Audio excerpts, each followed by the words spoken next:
Academic coxless, aspirational academic. Aspirational academic coxless fours. This is the final, and this is for the Cathy Cruikshank Trophy. They are underway. Edinburgh University, University of London Boat Club. Yeah, UL look to have got a good start there. They've got a little jump on Edinburgh. They're very close. I suspect the umpire is warning them we can't see the launch, but they're almost overlapping blades. Yeah, they're out to about half a length. No, they've stopped. Looks like a restart.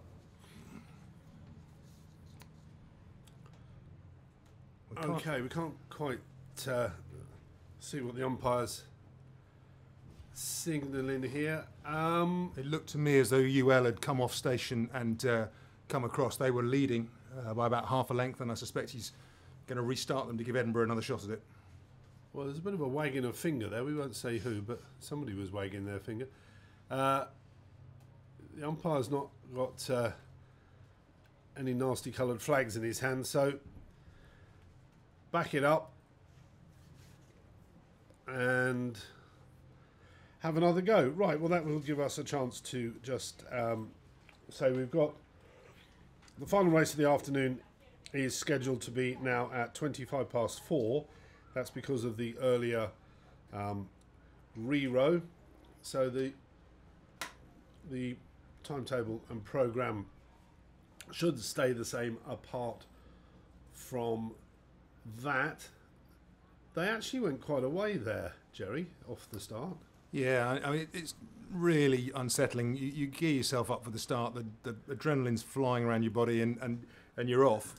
To go back, to back it down and restart and reset that process again can be very difficult, and particularly in these boats where there is no cox. There's no one guiding you. There'll be a caller, somebody on board, probably sitting at 2, making the calls for what's happening. But nevertheless, it's an unsettling process, and it'll be interesting to see whether UL can repeat the speed out of the blocks, or whether it'll come around the other way, whether they manage it less well than the opposition. So we've got just about another hour and 20 odd minutes of, well, just over an hour of racing, to be fair. The Academic Club 8s is a final between Tyday Scullers School and Thames A. Then we have the double sculls final, Neod of the Netherlands against Ipswich Sudbury combination. The development Cots 4s, Agecroft against Galway. And there's some mouth-watering racing. I don't know if any of you were watching earlier for the semi-finals, but there's some really good stuff coming up. Championship 4s, it's Brooks against Molesey. In the aspirational quads, it's the Dutch combination crew against Molesey Boat Club. Molesey feature again in the junior double sculls, where they take on City of Oxford. And then in the aspirational single sculls, it's Hayes of Cardiff University against Redgrave of Norwich. Championship double sculls, Leander against the University of London Edinburgh composite. And a couple of finals featuring Henley Rowing Club. First of all, the junior Cox 4s, where they take on Putney High School, a very good Putney High School junior 4 that we saw earlier. And Henley take on Latimer Upper in the quads. The junior quads final is scheduled just after 4 o'clock. So plenty of mouth-watering racing, Jeremy Hughes. What do you say? I think you've hit the nail on the head, Martin, as always. Erudite, concise, brilliant. Brilliant, just brilliant. Aspirational academic 4-. Edinburgh University, University of London. They get to try again.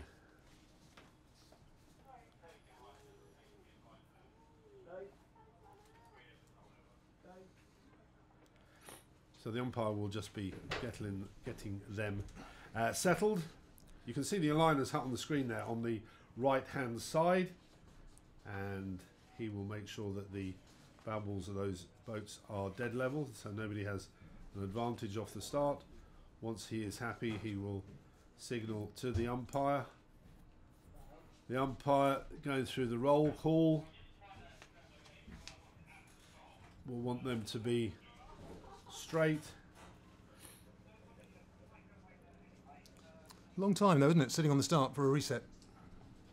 It is, but you know, one of them's only got to have their hand up, and there's not much he can do, is there? No, You can ask them absolutely. to No, put their hand down when they're ready, but we're off.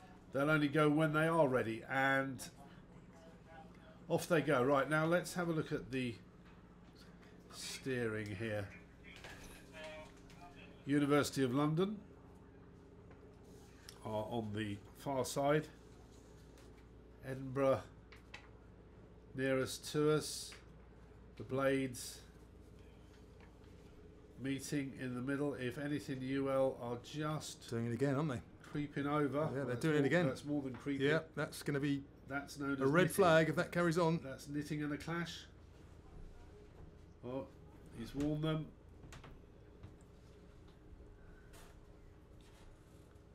So once again, UL got out fast, got the jump. The steering obviously not accurate, but when all that pressure's going on, can very often cause problems with the steering. They're on the limit there, aren't they? Yeah, very much, I think. I mean, if you could draw a line down the centre, you assume the umpire's launch goes down the middle of the course. With respect, it doesn't always.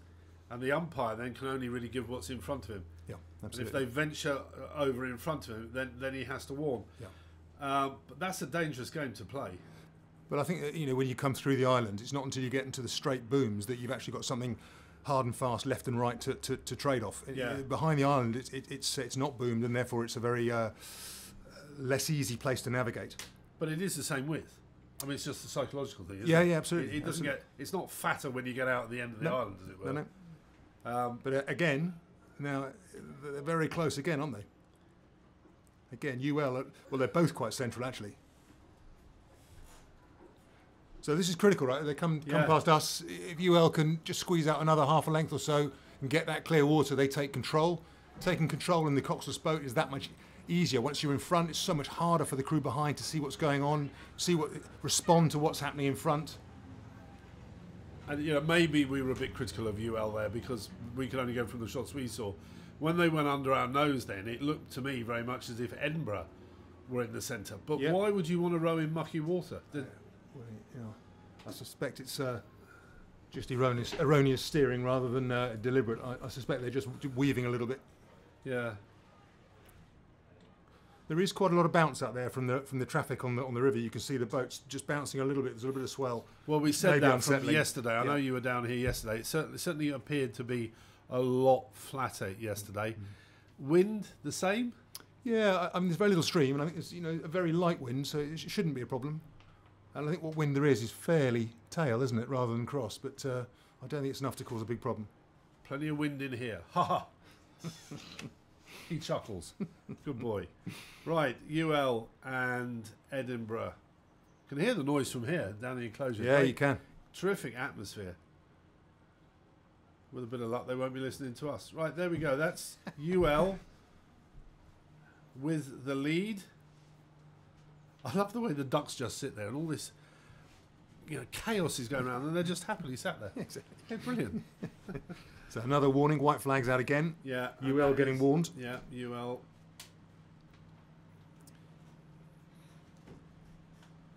So it's difficult to see the exact distance. It looks about a length still, doesn't it? It's really difficult from the camera shot. If you get an overhead shot, the drone's probably gone home for a bit of petrol. But if you get an overhead shot, you get a better angle. But from there, it's probably UL by just over a length. Yeah, and it's tidy. If you look at the front end, the connection there, the Edinburgh connection is just drifting away before it comes in. It's a slightly delayed entry to the water at the front end of that arc. UL getting onto it much more quickly and more smoothly. And if you look at the splash created on the blades, there's a little neat V splash coming off those UL blades. And I think they're taking control. Yeah, nice lead. Right, here we go. Academic Club 8. This is Tideway Scullers School against Thames. They're off. Bit of rivalry there. Two Tideway clubs. They'll know a bit about each other. They'll have been out and seen each other on the water. AC8s for the Invesco Perpetual Challenge Cup, very kindly sponsored again by Invesco Perpetual. And it's Tideway Scullers and Thames.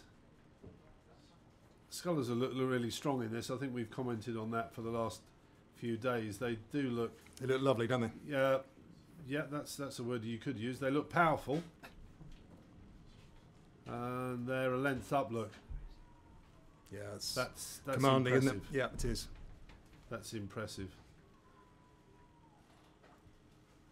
And there we go. The celebrations top right are University of London.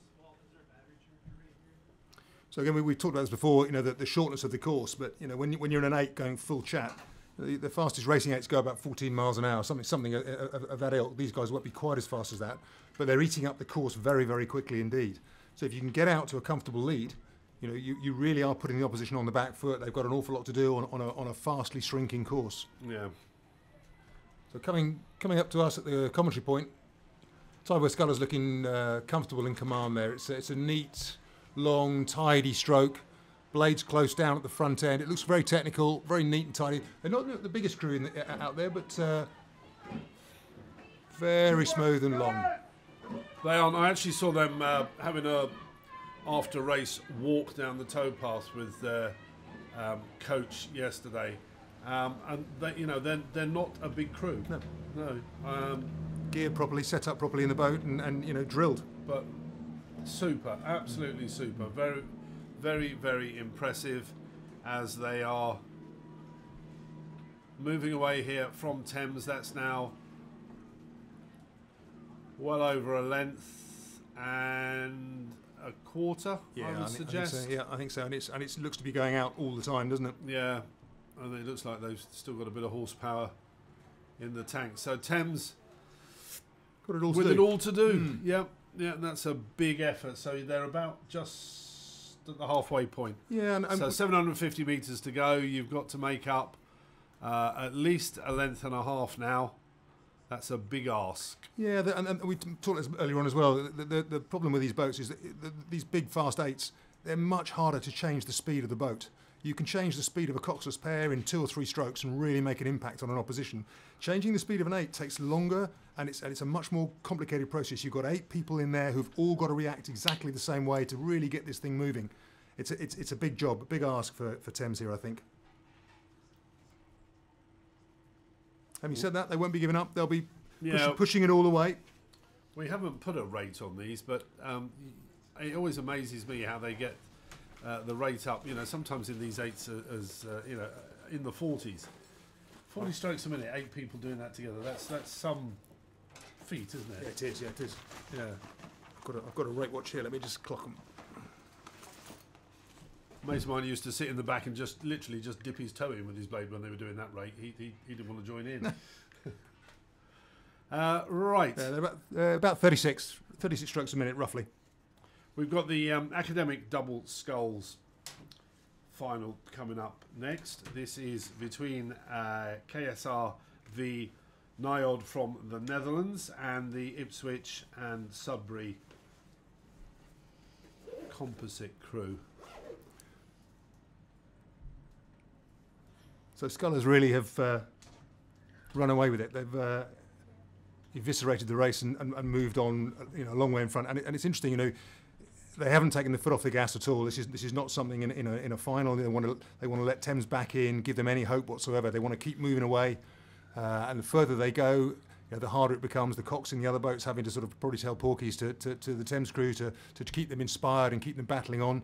But it's a lovely, comfortable position for those girls in the Tideway Scullers boat, looking back. And it looks like they are heading down towards the Win the Trophy to collect the trophy. Right, academic double sculls. This for the Rosie May Glothling Trophy, kindly sponsored by Tim and Sarah Lohman.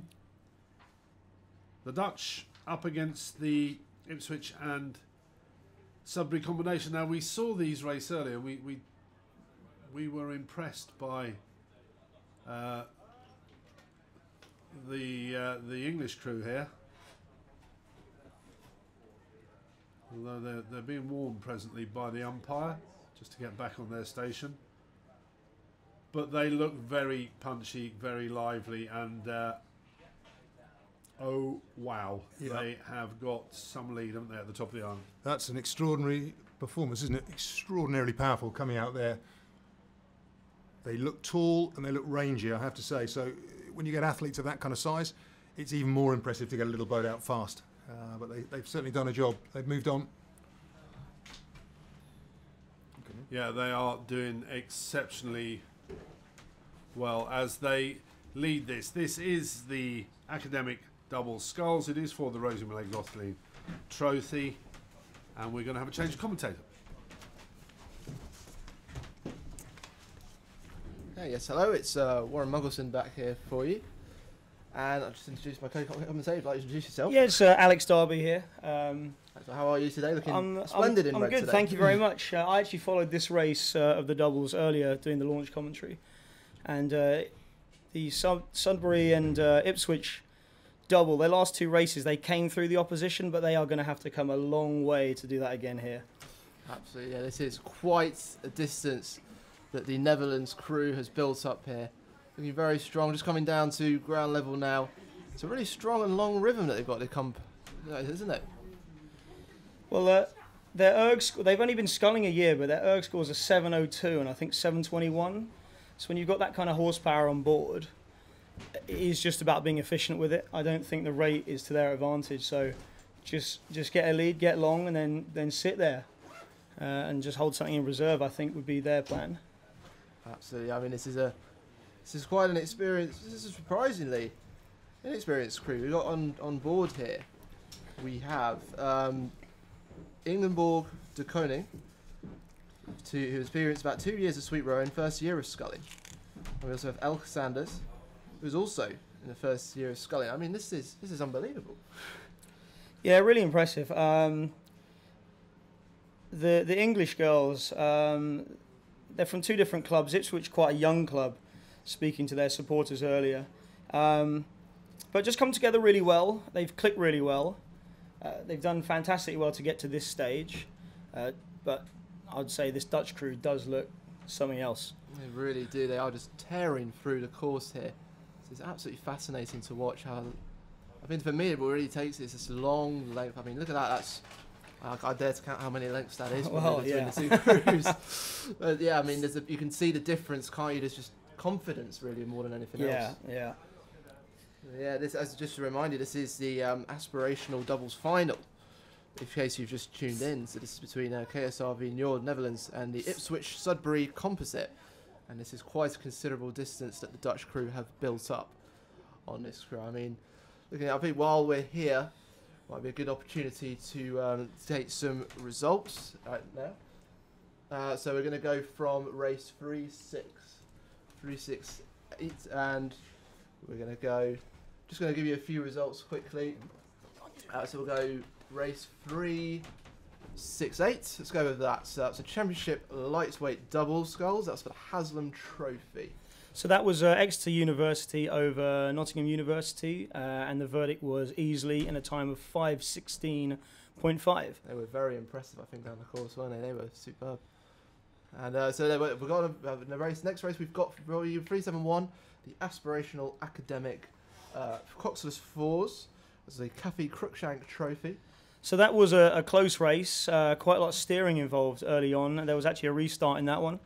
UL did take the win in the end by half a length in a time of 5:08.42 in the first year of that new event. Absolutely, what a load of finals we've had. And we've got another one for you that's just gone into Temple Meadows. This is the Development Fours, Cox Fours for the Frank v Harry Cup. And this is Agecroft, who you can see on the near side here, and NUI Galway on the far side. And Agecroft, they've had quite a start, haven't they? Yeah, considering that we're in the finals now, and these are the cream of the crop, really. These last couple of finals have actually been pretty spread apart by the time they got to the commentary position, and we're probably only about a third of the way down the course. Absolutely. So some really, really big starts from these crews. I mean, looking at this Agecroft crew, one of the three of them representing the club across aspirational and development events. It's really great to see that the City of Manchester having a lot of input in rowing this now as well in the Northwest.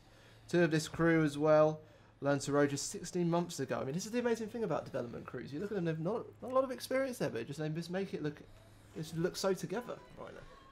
Yeah, well, with this event, you can have rowed up to 3 years, but most people agree it can take a lot longer than that to learn to row in a really slick, efficient way. But it's great that there's such a level playing field available to these crews. It will be interesting next year to see if they add another developmental event or if they split this club and academic possibly, because there was a huge entry into this for just, I believe, 16 spaces. I think so, yeah. It's fantastic to see that level of interest in this event. I mean, especially, this is, like you said, this is the creme de la creme of Ireland, actually. Yeah. Funny fact for you, best overall college Irish University Championships, and also had the good form with Championship Cox Falls at Metz. I believe, just trying to have a look, what was their, they had a really good semi-final earlier today as well. Which was, yeah. So in the semi-final, they overcame Lee by 2 lengths. Looks like Agecroft got a bit of an easier one way into this final due to a disqualification of Surrey University. So Agecroft probably feeling a little fresher. Definitely looking like they got plenty of beans on board, to be honest. Clearly, I mean, there's some sort of physical impact. It must have a mental impact as well. I mean, if you've gone in through a disqualification, you must think to yourself, well, we've got a hell of an advantage here. Well, absolutely. And there was some crews that have to race 3 times today. So the crews that get a row through on that are probably really reaping the reward by this time. Absolutely. So just to remind you, this is the development Cox Fours for the Frank v Harry Cup. You can see Agecroft just going away. But we're going to go now to the Championship Single Sculls. Now, what a race this is for the George Innes Cup. We have Capital Lakes of Australia. This is a battle of the Australians. This is, well, 3 of the 4 semi-finalists were from Australia, so come across in force for sure. Absolutely. So who we got? We got Capital Lakes on the Berkshire side. We got Sydney on the far side with Ewing for Sydney and Grizkowiak for Capital Lakes. And just going to find some names. That's, I mean, well, it's quite a start so far. Very even by the looks of things as we've come to the start. Just in the top right of your picture there, just to remind you that's Agecroft's. Just trying to make sure they can see off NUI Galway in this development Cox Falls final. Let's just have a quick assessment of their race. Well, I mean, Agecroft, when they came past us, were just doing a good job of things, and just have continued to do a good job of things. It is a relatively short course compared to, say, Henley Royal, but 1,500 metres can definitely feel a long way if you're not being efficient. Looks like they've just... Well, it doesn't look like they've taken their foot off the gas at all, actually, even though they've got that lead. Hopefully these geese that are right in front of them don't cause a problem. The classic geese. Yeah, well, one of them's gotten stuck in there, but they've not let that faze them. I'm sure the Cox gave them the heads up on that one. But it looks like they just continue to consolidate their lead and just keep moving away, which is great to see in a final. You know, there is no next race. You might as well just put it all in. Of course, that is the ruthless nature of Henley in side-by-side racing. It's why we all come here to watch it. And let's just go back to your main picture that you see down here. This is, of course, the Championship Single Sculls. And this is for these guys. So let me tell you a bit about Cara Grizkowiak. She is the racer for Capital Lakes. So she's won last year's Australia University Championships in single and double sculls. A lot of accolades here, also selected for World University Games Regatta in China later this year. So it's clearly a rising talent that we're seeing here. Yeah, absolutely. I mean, this is a really talented pair of scullers. Fiona has competed at the Under-23 World Champs in the 8 in 2016 and is often in the Under-23 squads, multiple domestic titles to her name.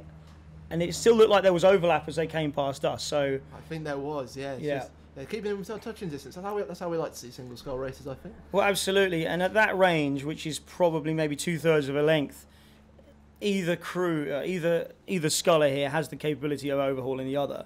You can get a single up to speed very quickly when you really go for it. It looks like there's now just a little bit of open water.